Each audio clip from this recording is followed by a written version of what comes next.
Lord Jesus, guide us in your ways. Lead us into your perfect ways. In the name of Jesus Christ. Lord Jesus, make the path underneath us, make it a broad road, so that we might find grace, even on a narrow road. In the name of Jesus Christ. Thank you, Lord Jesus. Give Jesus a hand, please. This scripture that says this does not mean that the narrow road became a broad road. It means that you experience the narrow road as a broad one, meaning that God's grace is at work on the narrow road. So you experience the narrow road as a broad road. Give God a hand for grace. Amen. There's no compromise with God. He's not going to broaden the road. I mean, for no one. And the gospel will not be made users-friendly. And we will not have a users-friendly church at all. No compromise. But grace, when grace is involved, meaning that the road underneath you, you will experience as a broad road, although it's a narrow road. Give God a hand for this. Hallelujah. So may the Lord this morning please help you, amen, to receive what He's got in mind for you, what He's got in His heart for you, in the name of Jesus Christ. Hallelujah. Hallelujah. Thank you, Jesus. Say to the guy next to you, open your ears, open your heart, that you will not miss the Lord. Listen to what He's saying to you, in the name of Jesus Christ. Lord Jesus, lead me into all of your ways. We pray for grace. In Jesus' name. You know, Paul spoke about his gospel. He said, my gospel. Pray that there will be an open door for my gospel. Now, I'm glad to say that the gospel that Paul called his gospel, I also call my gospel. Amen. There's many people preaching many different things. And not all are false, because many times this one is preaching that about the Bible, that one is preaching that about the Bible. Paul said, I do not profess to know anything but Christ and Him crucified. And he said, this is my gospel. Now, this is my gospel. Now, I want to tell you something that is exciting and also dangerous. The Bible says, and Jesus said many times to people, let it be to you according to your faith. What you believe, friend, is exactly what you will get. You must remember that. If you choose the way of earning your way, you're going to find a tough life on your hands. And it is very dangerous sometimes to preach this type of gospel or to try to live this gospel. I will get to another level because I earned the way, because I've done this and that, and I fasted and I've done this and that and that and that. Then you are choosing the way of, you are earning your way. Let me tell you, you're going to have sweat, a life of sweat, and a hard work at your hand. The way I choose is the way of grace. Give God a hand. Not saying that you should not do anything because I'm going to present to you. You know, faith comes by hearing. And sometimes you will say, but Pastor, you have said that before.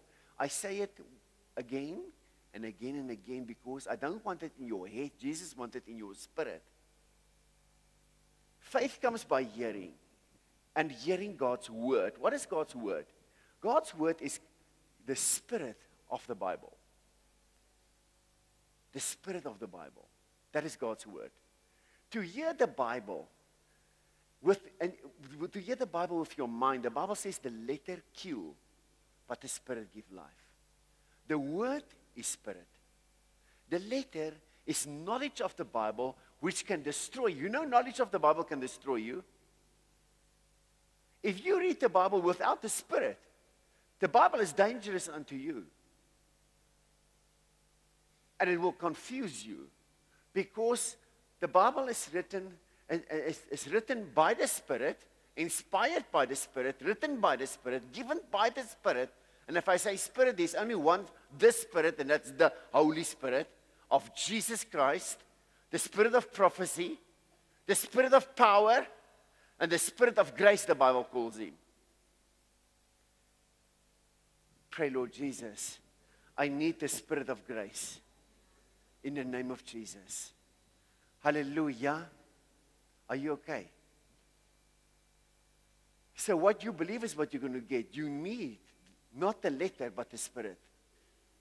I'd rather take one verse in the Bible than knowing the whole Bible from Genesis to Revelation out of my head.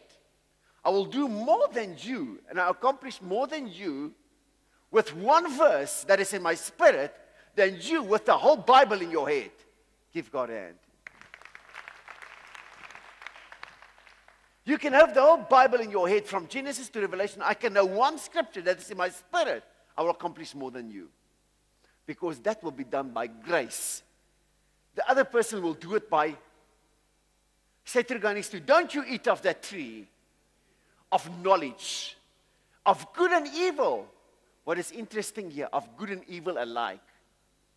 Do not eat of the tree of knowledge of good and evil alike. It is better to know less than know the whole Bible, but it's not in your spirit. And you do not do anything about it. It is better to know less. And the less that you know, the little that you know, you do and live. Then you know the whole Bible, but you do nothing about it. It is dangerous to know the whole Bible from Revelation to Genesis, from Genesis to Revelation, and you do nothing about it. It is a very dangerous situation you put yourself in.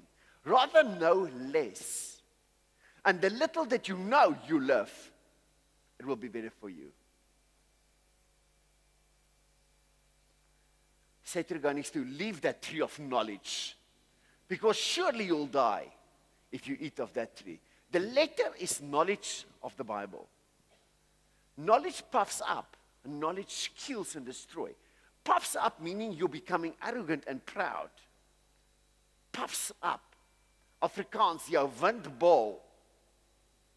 Jy raak windie na. Daar's ander woorde daarvoor wat ek nie gaan gebruik nie. Knowledge puffs you up. You are arrogant, proud, knowledge. I've seen people come from Bible school. They come from the Bible school and they got all this knowledge. And it's not in their spirit.